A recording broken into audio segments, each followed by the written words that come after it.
how we went from this to this. Same scene, same lighting, same material. The only difference between these two renders is something that most people either ignore or completely forget, and a compositor trick that nobody really talks about. By the end of this video, not only will your render stop clipping in highlights, but your colors will hold more details in bright areas, and most importantly, you would have total control over your grade in the compositor. So let's get right into it.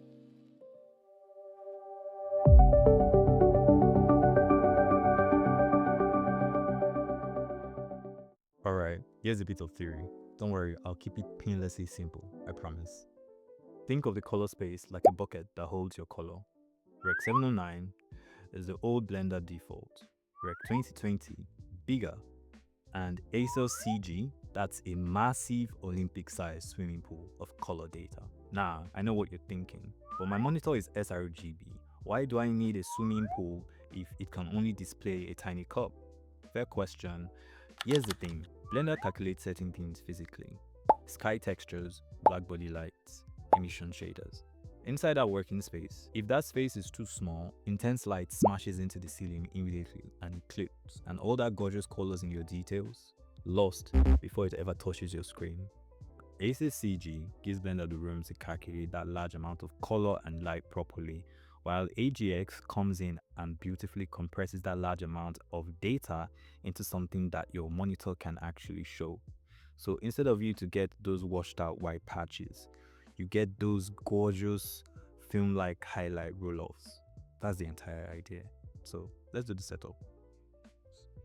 So in Blender, we're gonna come to our rendered property and find our color management tab.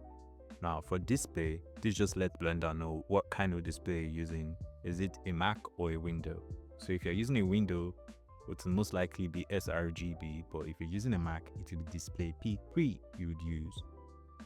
I'm using Windows, so I'll set it back to sRGB.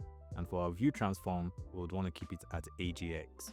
AGX is the tone mapper, the thing doing all the beautiful highlight compression we talked about. And we would come down to our workspace and change it from linear Rec 709 to ACEScg. This dial will pop up and we click apply. We would want to do the same for our sequencer, changing it from sRGB to ACEScg. Now, this depends on if you're going to be importing a file into your sequence that is sRGB, or if you're doing everything natively in Blender, you want to have your sequencer as ACEScg as well. The engine officially calculates light like a Hollywood studio. Here's a comparison between the different workspaces. Looking at this render side by side, you see that the change is minimal, and that's because in the color spectrum, it still falls within the same range. Now, that would be a different case if we were working with a render that had brighter images or brighter colors. Take this for example. We have this render in linear Rec 709, and let's compare it with this render in ACEScg. There we see the difference. Comparing these two images side by side, we can clearly see the Rec 709 clicking some of the colors in comparison to the ACEScg, where you can actually then see the color and the details of it without it being clipped. But wait, this is where most people leave and miss out on the best part. Now, if you come into Blender's Compositor and you add an sRGB curve and you start messing with it, you notice that the map feels off. The highlights are all bunched up. Nothing behaves like Photoshop, and you're wondering what's going on. Now, here's the reason why that happened. So you're still working in raw linear ACEScg data, and your AGX tone map hasn't yet taken effect in your node tree. So what that means is you're trying to grade a raw image when it hasn't been developed. Here's how we can fix that in Blender. In the compositor, we're going to add the color space convert node. We'll set from space to ACEScg and toe space to AGX base sRGB.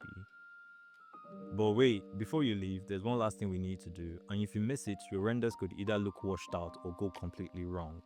So what we basically did was we baked the AGX transform in the node tree, and that is telling Blender that, oh, we fixed it here, but it causes another problem. Because we have it in our view transform, it's stacking the same effect on top itself. So we have to tell Blender that I don't want it here, but I want it in my node tree. So let me show you how we can fix that. All we need to do is come back to our color management tab and change the view transform from AGX to either standard or raw, and that would fix the image.